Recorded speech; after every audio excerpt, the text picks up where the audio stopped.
Assalamu alaikum, dear students. Shoaib Javed here. Welcome back with a new topic and topic name is discovery of proton. इससे पहले topic में हमने पढ़ा था कि इलेक्ट्रॉन्स कैसे डिस्कवर हुए। अगर आपने वो लेक्चर नहीं देखा तो मेरा YouTube चैनल विजिट करें और वहां से उस लेक्चर को पढ़ें सीखें। तो आइए अपने इस टॉपिक को पढ़ते हैं। टॉपिक का नाम है डिस्कवरी ऑफ प्रोटॉन। स्टूडेंट्स, जो प्रोटॉन है इसके ऊपर पॉजिटिव चार्ज होता है और हमने प्रोटॉन को डिस्कवर करना है। प्रोटॉन की प्रेजेंस, जिस तरह इलेक्ट्रॉन एटम का फंडामेंटल पार्टिकल है उसी तरह प्रोटॉन भी एटम का फंडामेंटल पार्टिकल है, बुनियादी पार्टिकल है, जरूरी हिस्सा है। लेकिन अभी तक प्रोटॉन डिस्कवर नहीं हुए थे। हमने सिर्फ और सिर्फ जो डिस्कवरी की थी वो इलेक्ट्रॉन्स की थी, कैथोड रेज की थी।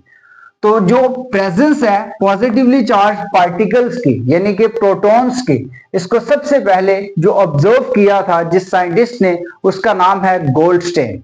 उसने इस प्रेजेंस को कब फील किया, कब ऑब्जर्व किया?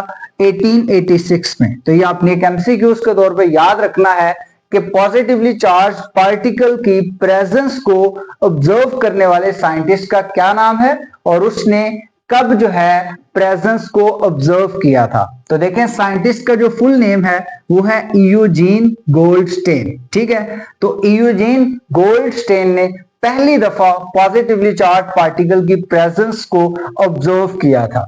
अच्छा, उसने किस बेस पे जो है वो पॉजिटिवली चार्ज पार्टिकल को ऑब्जर्व किया था? देखें, हम कहते आ रहे हैं कि एटम एक न्यूट्रल पार्टिकल है। जब एटम न्यूट्रल है तो इसमें जो पॉजिटिव चार्जेस हैं और नेगेटिव चार्जेस हैं इनकी तादाद तो इक्वल होनी चाहिए। अभी तक सिर्फ नेगेटिवली चार्ज पार्टिकल्स डिस्कवर हुए थे, पॉजिटिवली चार्ज पार्टिकल किसी भी साइंटिस्ट ने डिस्कवर नहीं किए थे। तो यही बेस बनी थी पॉजिटिवली चार्ज पार्टिकल को डिस्कवर करने में। तो देखें, आपने जिस कॉन्सेप्ट पे प्रोटॉन्स को डिस्कवर किया है वो यही कॉन्सेप्ट है कि एटम हकीकत में न्यूट्रल होते हैं। इसमें पॉजिटिव चार्जेस और नेगेटिव चार्जेस की तादाद इक्वल है। अब सवाल ये है कि ये जो प्रोटॉन है इनको किस तरह से डिस्कवर किया? स्टूडेंट्स, प्रोटॉन को डिस्कवर करने के लिए एक एक्सपेरिमेंट किया गया और उस एक्सपेरिमेंट को हम बोलते हैं डिस्चार्ज ट्यूब एक्सपेरिमेंट। मैं आपको ऑलरेडी बता चुका हूं कि डिस्चार्ज ट्यूब एक ग्लास ट्यूब है, शीशे से बनी हुई एक सख्त ट्यूब है। इस ट्यूब में हम तजर्बा करेंगे और उससे हम पॉजिटिवली चार्ज पार्टिकल को डिस्कवर करेंगे। लेकिन डिस्चार्ज ट्यूब एक्सपेरिमेंट के लिए हमें कुछ इंस्ट्रूमेंट्स चाहिए, कुछ आलात चाहिए जिनसे हम प्रोटॉन को डिस्कवर करेंगे। तो सोचिए कौन से आलात हैं वो। मैं आपको बताता चलूं कि हमारे पास डिस्चार्ज ट्यूब एक्सपेरिमेंट में सबसे पहले चाहिए हमें डिस्चार्ज ट्यूब। तो this is the discharge tube and this tube is made of glass, शीशे से बनी होती है। सेकेंड थिंग, इसमें दो इलेक्ट्रोड्स होंगे। एक जो इलेक्ट्रोड है उसका नाम है परफोरेटेड कैथोड और दूसरा इलेक्ट्रोड है उसका नाम है एनोड।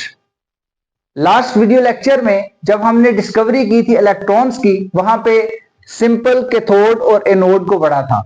कैथोड के ऊपर नेगेटिव चार्ज था, एनोड के ऊपर पॉजिटिव चार्ज है। अभी भी परफोरेटेड कैथोड के ऊपर नेगेटिव चार्ज है और जो आपके पास एनोड है इसके ऊपर पॉजिटिव चार्ज है। बट कैथोड और परफोरेटेड कैथोड में एक डिफरेंस है, एक फर्क है।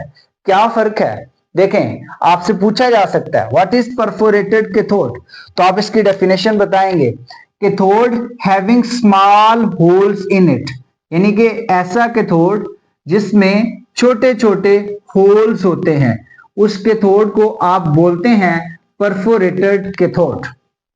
जाली नुमा छोटे छोटे इसमें सुराख होते हैं। तो देखिए, एक हमने ली डिस्चार्ज ट्यूब, दूसरा हमने इसमें लिए दो इलेक्ट्रोड्स। एक इलेक्ट्रोड जिसमें होल्स हैं उस इलेक्ट्रोड को बोला परफोरेटेड कैथोड और दूसरा इलेक्ट्रोड उसको हम बोलेंगे एनोड। परफोरेटेड कैथोड के ऊपर चार्ज है नेगेटिव और एनोड के ऊपर चार्ज है पॉजिटिव। थर्ड थिंग आपको जो चाहिए वो बैटरी, और बैटरी का क्या पर्पज होता है? वोल्टेज प्रोवाइड करना। तो देखें, हमने हाई वोल्टेज सप्लाई करने के लिए बैटरी लगा दी। बैटरी के दो टर्मिनल्स हैं, एक टर्मिनल नेगेटिव और दूसरा पॉजिटिव। परफोरेटेड कैथोड को कनेक्ट कर दिया with negative terminal of the battery और आपने एनोड को कनेक्ट कर दिया with the positive terminal of the battery. तो आइए अब एक्सपेरिमेंटेशन को स्टार्ट करते हैं, क्योंकि हमने इंस्ट्रूमेंटेशन पढ़ ली है कि इंस्ट्रूमेंट्स कौन से चाहिए। स्टूडेंट्स देखें, हमारे पास यहाँ पे परफोरेटेड कैथोड है, यहाँ पे एनोड है। जब बैटरी से हाई वोल्टेज हमने सप्लाई किए तो हुआ यूं कि एनोड की सरफेस से पॉजिटिवली चार्ज पार्टिकल निकलना स्टार्ट हो गए और कैथोड की सरफेस से नेगेटिवली चार्ज पार्टिकल निकलना स्टार्ट हो गए। कैथोड परफोरेटेड कैथोड से की सरफेस से निकलने वाले नेगेटिवली चार्ज पार्टिकल्स एनोड की तरफ, पॉजिटिवली चार्ज एनोड की तरफ मूव करना शुरू कर गए, क्योंकि negative charge positively charge plate की तरफ अट्रैक्ट होगा और एनोड से आने वाले positively charge particle negatively charge perforated cathode की तरफ आना शुरू हो गए।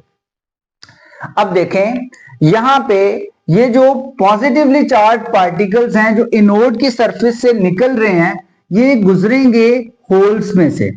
होल्स किसके हैं? परफोरेटेड कैथोड के। तो जब ये होल्स में से गुजरेंगे और गुजर के इस वाल पे आके टकराएंगे, ये जो आपने डिस्चार्ज ट्यूब की वाल बनाई इस पे आके टकराएंगे तो यहां पे ग्लो प्रोड्यूस होगा। अब इसका मतलब ये हुआ कि इधर जो प्रोडक्शन हो रही है वो पॉजिटिव रेस की प्रोडक्शन हो रही है। और याद रखें कि पॉजिटिव रेस को आप बोलते हो केनाल रेस, आप इसे जो है इनोड रेस भी बोलते हो और आप इनको प्रोटॉन्स का नाम भी देते हो। आप पॉजिटिव रेस को केनाल रेस क्यों बोलते हो? केनाल रेस इसलिए बोलते हो क्योंकि पॉजिटिव रेस गुजर रही हैं from the canals are the holes of the perforated cathode. Canal कहते हैं रास्तों को, चैनल को। तो देखिए ये रास्ता मिल रहा है ना पॉजिटिवली चार्ज पार्टिकल को, तो पॉजिटिवली चार्ज पार्टिकल इन रास्तों में से गुजर के आ रहे हैं, फिर आके इस स्क्रीन पे टकरा रहे हैं। इस वजह से पॉजिटिवली चार्ज पार्टिकल को आप बोलते हो केनाल रेस। अब ये जो तजर्बा है आप लोगों को मैंने बड़ा सिंपल वे में बता दिया कि ये हमारे पास इस तरह से पॉजिटिव रेस की प्रोडक्शन हुई है। लेकिन स्टूडेंट्स एक दो बात आप लोगों ने याद रखनी है कि ये जो पॉजिटिव रेस प्रोड्यूस हुई हैं, पॉजिटिव रेस की प्रोडक्शन डिपेंड करती है कि हम इस डिस्चार्ज ट्यूब में कौन सी गैस यूज कर रहे हैं। जिस तरह की इस डिस्चार्ज ट्यूब में गैस यूज करेंगे पॉजिटिव रेस की नेचर उसी तरह की होगी। फर्ज कर लें आप कि हम जो है यहां पे एक गैस यूज कर रहे हैं, उस गैस का नाम है M, सपोज कर रहे हैं। अब क्या होगा, उस गैस के ऊपर आके टकराए इलेक्ट्रॉन। ये इलेक्ट्रॉन जो परफोरेटेड कैथोड के सरफेस से निकल रहे हैं ना, यहां पे गैस के पार्टिकल उनका नाम है M, उसके ऊपर ये इलेक्ट्रॉन आके टकराए। इलेक्ट्रॉन आके टकराए, जब इलेक्ट्रॉन टकराए तो इलेक्ट्रॉन्स के टकराने की वजह से इस गैस के मॉलिक्यूल्स में से इलेक्ट्रॉन निकले। फर्ज करें कि ये जो आपके पास गैस है जिसका नाम आपने M रखा है, इसमें से एक इलेक्ट्रॉन निकला। जब इसमें से एक इलेक्ट्रॉन निकला तो इसके ऊपर एक पॉजिटिव चार्ज आ गया। तो एक इलेक्ट्रॉन जो निकला है, एक पहले इस पे टकराया तो एक अभी निकला, तो यहां पे कितने इलेक्ट्रॉन हो गए? 2। तो आप यहां पे 2 इलेक्ट्रॉन लिख देंगे। आमतौर पे केमिस्ट्री में हम जो गैस यूज करते हैं वो गैस है हाइड्रोजन गैस। तो क्या होता है कि हाइड्रोजन गैस जो है उसके ऊपर जब आके इलेक्ट्रॉन टकराएंगे तो हाइड्रोजन आयन बनेंगे। हाइड्रोजन आयन जो है उनको आप लिखते हैं H पॉजिटिव। तो देखें जो ई गोल्डस्टेन का एक्सपेरिमेंट था उसमें उसने यही हमें बताया था कि हमारे पास कुछ पॉजिटिवली चार्ज पार्टिकल्स प्रोड्यूस हो रहे हैं और वो जो पॉजिटिवली चार्ज पार्टिकल्स आमतौर पे प्रोड्यूस हो रहे थे वो आपके पास थे हाइड्रोजन आयंस।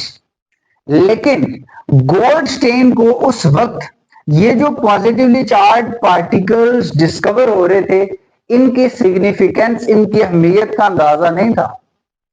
बाद में क्या हुआ, एक नए साइंटिस्ट आए, साइंटिस्ट का नाम है रदरफोर्ड।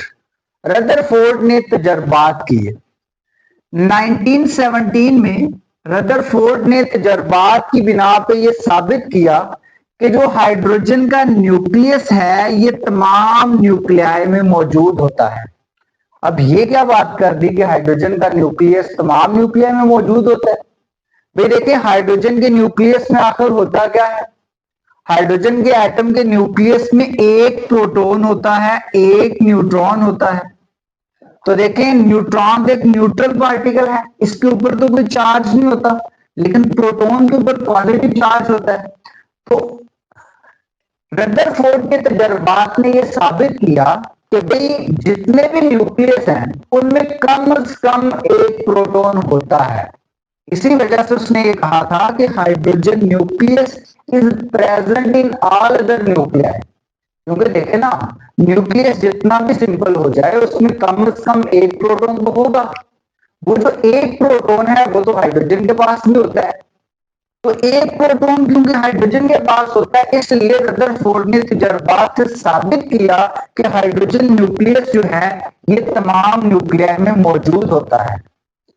और रदरफोर्ड ने इस चीज को भी साबित किया कि हाइड्रोजन न्यूक्लियस या प्रोटॉन ये फंडामेंटल बिल्डिंग ब्लॉक है, यानी कि बुनियादी ब्लॉक है, बुनियादी जुज़ है, बुनियादी हिस्सा है तमाम न्यूक्लियाई का। यानी कि देखें, केमिस्ट्री में सिर्फ हाइड्रोजन तो नहीं है, बेशुमार एलिमेंट है, लगभग 118 एलिमेंट्स है।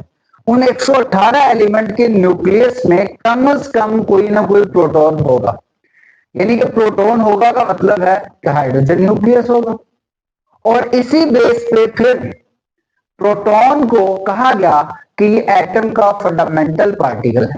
और इस तरह से हमारे पास एक और नया फंडामेंटल पार्टिकल आ गया, और वो जो फंडामेंटल पार्टिकल है उसे कहते हैं proton. This was all about discovery of proton. मिलते हैं नेक्स्ट वीडियो में। अल्लाह हाफिज।